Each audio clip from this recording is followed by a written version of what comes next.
सूर्यनगर फाटक एक ऐसा मुद्दा जो लगातार कहीं ना कहीं चर्चाओं में चलता है, लेकिन बहुत मुश्किल होता है कि कोई नेता यहां तक पहुंचे या उसके बारे में जो है बातचीत करे। आज मौके पर बताऊं तो सूर्यनगर फाटक पहुंच चुकी हूं सेक्टर 1 की तरफ से। फिलहाल जोगीराम सिहाग जी जो है आते हुए नजर आए और उसके बाद इस कैमरे के जरिए आपको शहर में दिखा पाई तस्वीरें जहां पर लोगों से बातचीत कर रहे हैं कि आखिरकार क्या कुछ कमी यहाँ पर है, कितने समय से यहाँ पर काम चल रहा है, क्या क्या दिक्कतें आम जनता को जो है फिलहाल आ रही है और बातचीत करने के लिए क्या कुछ खास है जिस वजह से जोगीराम सिहाग जी आज मौके पर सूर्यनगर फाटक पर पहुंचे। आइए बातचीत करेंगे, लेकिन उससे पहले की लाइव तस्वीरें आपको लगातार जोगीराम सिहाग जी की दिखा पा रही हूँ। सर नमस्कार। नमस्ते। फिलहाल मुझे बताइए क्या कुछ खास है जिसकी वजह से आज सूर्यनगर फाटक की ओर आप जो है आन पड़े हैं। खास ये है कि इस पुल का एक तो निरीक्षण करना था आज मैंने, ठीक है। दूसरा इस पुल को इतना लंबा हो गया है, इतना लंबा टाइम लगा दिया है जो कि लगना नहीं चाहिए था, और इस टाइम लंबा लगने की वजह से यहाँ पर को डेली जो है 50-60 हज़ार मतलब जो व्यक्ति जो है पर डे अप डाउन करते हैं, उन लोगों की परेशानी को प्रशासन ने जो है गंभीरता से नहीं लिया। इसलिए मुझे ये दौरा करना पड़ा कि भाई प्रशासन इतना ढीला कैसे चल रहा है। और आज मैं एक्शन साहब मेरे साथ हैं, बीएनडीआर का मेरे पास है, मैंने इनसे पूछा है आपकी यदि अगर कहीं पर भी कोई एनओसी बाकी है तो वो मुझे आज बता दीजिए किस लेवल पे है। वो मैं अपने आप आपके बस का नहीं है, तो मैं उसको फॉलो करके मैं उसको जो आपको दिलाने का काम करूँगा। और जो भी आपने इसमें समय लगना है, जो टाइम लगना है, 5 दिन लगने हैं तो 7 दिन लें, और ये लिख के दें अगर इसमें समय लगे। आप अपने ठेकेदार की जितनी भी एजेंसियाँ हैं मेरे से लिखित देने से पहले उससे बात कर लें कितना समय लगेगा, नहीं तो मतलब जो परिणाम जो है किसी के लिए भी ठीक नहीं रहेंगे, चाहे वो अधिकारी हो चाहे वो ठेकेदार हो। बिल्कुल। अभी फिलहाल आपकी बातचीत रही होगी तो क्या बता रहे हैं, क्या कुछ मुख्य वजह है जिसकी वजह से मुख्य वजह यह है कि 2-3 एनओसी थी जो खासकर रेलवे की थी जिसमें समय लगता है, और लोगों के प्रेशर में ये लोग जो है पहले काम तो शुरू कर दिया और इसको रास्ते को बंद भी कर दिया, जो कि नहीं करना चाहिए था। जब तक एनओसी ना आए तब तक जो है इस रास्ते को बंद ना करके पब्लिक को चलते रहना चाहिए था। एनओसी आने के बाद फिर बंद करना चाहिए था ताकि वही समय लगे जो इसके काम में लगे। अब अनावश्यक जो एनओसी लेने का जो समय लगा वो बहुत गलत लगा, और ये जो है अधिकारियों की नेग्लिजेंसी है। जोगीराम जी एक बात बताइए, क्या लगता है कितने समय में पुल तैयार किया जा सकता है और कितना जो है एक्स्ट्रा टाइम कितने समय में लग जाना बनना चाहिए था, ये तो ये अधिकारी है कितना टाइम दिया था ठेकेदार को ये बता पाएंगे, क्योंकि मैं तो इसको देखता हूँ, मुझे भी इस पर को आना जाना होता था इस रास्ते से, तो बहुत लंबे समय से इस रास्ते को बंद हुआ है, और मिट्टी है, लोग जो आस पड़ोस के जो खा रहे हैं वो नहीं आ रही है। सूर्यनगर फाटक लगातार चर्चाओं में रहता है, मुश्किल होगा कि कोई नेता यहाँ पर पहुंचा होगा। आज आप यहाँ पर पहुंचे हैं, क्या लगता है इससे पहले क्यों नहीं आ पाए, क्या मुख्य वजह थी कि पहले आप नहीं पहुंचे? पहले रूटीन में काम चल रहा था, मैं ये समझता था ठीक चल रहा होगा, इतना समय होगा, लेकिन आज जैसे ही मतलब जो है मुझे ये पता चला कि भाई ये तो काम भी यहाँ पर 4 आदमी कर रहे हैं, इतना बड़ा प्रोजेक्ट 2 मिस्त्री 2 लेबर से काम एक मकान नहीं बन सकता, ये कहाँ तैयार होएगा। और मैं अभी वो इसी को देख रहा हूँ, और मैं एक्शन साहब को यही कहूँगा इसके ऊपर जो है मैन पावर बढ़ाई जाए।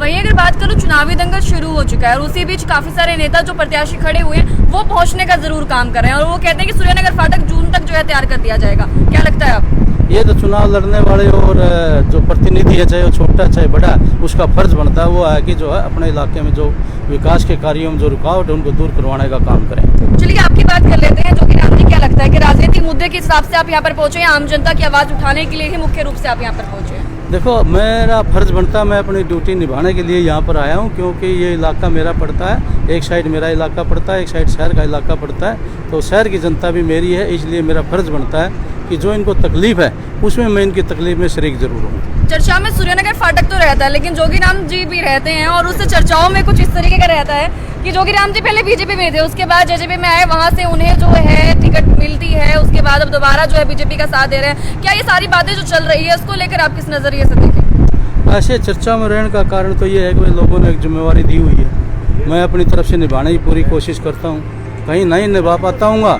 तो जनता उसका विरोध भी करती होगी, और उसका अधिकार भी है विरोध करने का, तो इसलिए चर्चाओं में रहता हूँ। दूसरा ये है कि भाई रही बात पार्टियों की, मैं पार्टी से पहले देश को मानता हूँ, इसलिए देश हित में देखते हुए मैं जो है जो चौधरी रणजीत सिंह जी हैं भारतीय जनता पार्टी नरेंद्र मोदी जी के जो नुमाइंदे बनकर आए उनको समर्थन करने का फैसला किया। कुछ दिनों पहले आपने अपने समर्थकों के साथ एक मीटिंग रखी थी, उस मीटिंग में क्या कुछ फैसला रहा और किसके समर्थन में आप खड़े होने के लिए आए हैं? क्या चरणजीत सिंह चौटाला जी के या मोदी जी के? परसों ही मीटिंग थी, कोई ज़्यादा लंबा चौड़ा बात वो नहीं थी, काफ़ी पहले नहीं थी। सब ने एक सर्वसम्मति से यही कहा अगर भाई पार्टी से पहले देश को देखते हुए देश को कौन सुरक्षित रखता है, देश को बुलंदियों पर कौन ले जा सकता है, तो देश का विकास कैसे होगा, इन सब चीज़ों पर चर्चा करने के बाद सभी साथियों ने ये फैसला किया कि भाई भारतीय जनता पार्टी के जो नुमाइंदे हैं Chaudhary Ranjit Singh as a man भी अच्छे व्यक्ति हैं और पार्टी के जो नरेंद्र मोदी के नुमाइंदे हैं तो देश हित में भी वही है। अच्छा, मुझे एक बात और बताइए, फिलहाल आम जनता क्या समझे कि जेजेपी से नाराजगी है या फिर अभी जो है कुछ चल कोई रहा है? नाराजगी नहीं, पार्टी से कोई नाराजगी नहीं। पक्की बात है। कोई मैसेज जो आज डिलीवर करना चाहते हो सुरेंद्र फाटक पे आप पहुंचे, कितने समय तक जो है? ये करना चाहता हूँ मैं, अधिकारी को खासकर विशेषकर ये कहना चाहता हूँ, अधिकारी और ठेकेदारगण जो एजेंसियाँ हैं वो अपना मतलब जो इसके ऊपर मैन पावर बढ़ा के इसको जितना जल्दी कर सकते हैं इसको करने का काम कर रहे हैं। वरना ये मत माने कि मैं सरकार के साथ हूँ, मैं मतलब जो है आपका पक्ष लूँगा, मैं जनता का पक्ष लूँगा, क्योंकि जनता तकलीफ में जब हो तो चुने हुए प्रतिनिधि को जनता की तरफ देखना चाहिए, न कि सरकार की तरफ। आम जनता के लिए कोई आश्वासन, जो सूर्यनगर में रहते हैं, 1-4 में रहते हैं, मावी कॉलोनी में रहते हैं, आसपास के क्षेत्र में रहते हैं? भैया ये है कि आने वाला समय जो है इस देश का भविष्य है, उसके लिए जो है भारतीय जनता पार्टी के जो नुमाइंदे हैं चौधरी रणजीत सिंह जी, उनको जो है एक वोट डालकर सफल बनाने का काम थोड़ा सा इंच तो मिले कि सूर्यनगर फाटक तैयार कब तक कर दिया जाएगा? सूर्यनगर फाटक है, आपके पास एक्शन साहब हैं, ये बता पाएंगे। चलिए, बहुत बहुत शुक्रिया सर। ऐसे बेटा इसका 30th of June 2024 schedule date of completion है। ठीक है जी, क्या लगता है हो जाएगा या नहीं? हो जाएगा, आप देखेंगे, दोबारा मिलेंगे 30th of June को यहीं पे। आपका शुभ नाम सर? रजनीश को जी, बहुत बहुत शुक्रिया। एक्शन रंजीत भी अंडार। बहुत बहुत शुक्रिया सर, बहुत बहुत शुक्रिया। फिलहाल सूर्यनगर फाटक पे पहुंचे थे जहाँ पर जोगीराम सिहाग जी के मौके पर थे और खास बातचीत रही और कब तक जो है पुल तैयार होने वाला है, कब तक जो है इस तरीके से काम चलने वाला है, उस बारे में जानकारी लेना जरूरी था एक आम जनता के लिए। बिल्कुल, पब्लिक बहुत दुख पा रही है, 4 साल होगी इसको 5 साल होगी इसको, जो है ना पब्लिक बहुत दुख पा रही है। अभी की अगर बात कर ले, क्या क्या दिक्कतें फिलहाल यहाँ पर चल रही है? सबसे दिक्कत दिक्कत है तो सारी। आने जाने की है सबसे ज्यादा। तो ठीक है। देखो अपने सूर्यनगर फाटक से देखो आप, एजेंसी जो काम करती नहीं, पहले रास्ता देती बना के, सूर्यनगर फाटक पे कोई रास्ता नहीं दिया, तो इधर 1-4 वाले भी बंद कर दिया, वो बंद कर दिया, दोनों इकट्ठी बंद कर दिया रास्ता। तो सूर्यनगर वाले कहाँ जाएं या 1-4 वाले कहाँ जाएं? कम से कोई किसी की डिलीवरी हो जाए, कोई बीमार आदमी हो जाए, कहाँ जाए हम, किधर से जाएं? दोनों तरफ रेलवे लाइन, उधर रेलवे लाइन, तो सबसे मजबूरी है हमारी। तो यहाँ तो फंस कोई नहीं है, इससे ज्यादा भारी समस्या है ही नहीं कोई भी इस शहर के अंदर। मुझे बाबूजी आप एक बार बताइए, जोगीराम जी आए हुए हैं, क्या लगता है आश्वासन जो दिया उस पर खड़े उतरेंगे या नहीं? देखो जी, कह के तो गए हैं, जोगीराम तो कह सकता है, कह सकते हैं जी। और वो देखो जोगीराम ने तो खुद ने तो काम करनी, काम तो ठेकेदारों ने करना है। बाकी इनके पास लेबर है नहीं, 3 या 4 मजदूर है, 6 महीने से ये काम कर रहे हैं। लेबर होती तो अपने ये काम बिल्कुल कंप्लीट होके चालू हो जाता पुल। इनके पास लेबर नहीं, पता नहीं तो ठेकेदारों की नीति में खोट है, पता नहीं कैसे है।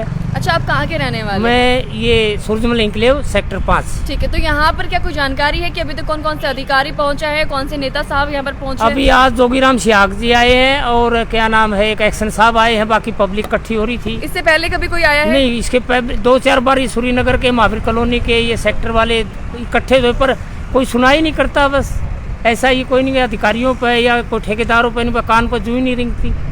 ये अपनी मनमर्जी से काम कर रहे हैं। 5 साल हो गए जी इसको। इससे पीछे शहर में जो काम मतलब पुल वगैरह जो नींव रखी थी ना, वो बन के तैयार हो गया, आवागमन उन पर शुरू हो रहा है। चलिए, 4 से 5 साल हो चुके हैं, लेकिन अब आने वाले समय में कितना और समय लगेगा, ये एक बड़ा सवाल है। देखते हैं क्या कुछ होता है। जोगीराम सिहाग जी मौके पर पहुंचे तो उन्होंने आश्वासन दिया है और आश्वासन के बाद उस पर कितने खड़े उतरते हैं ये भी आम जनता जो है वेट करेगी, देखेगी। लेकिन आप क्या कुछ मानते हैं, आपकी राय जरूर रखेगा। फिलहाल के लिए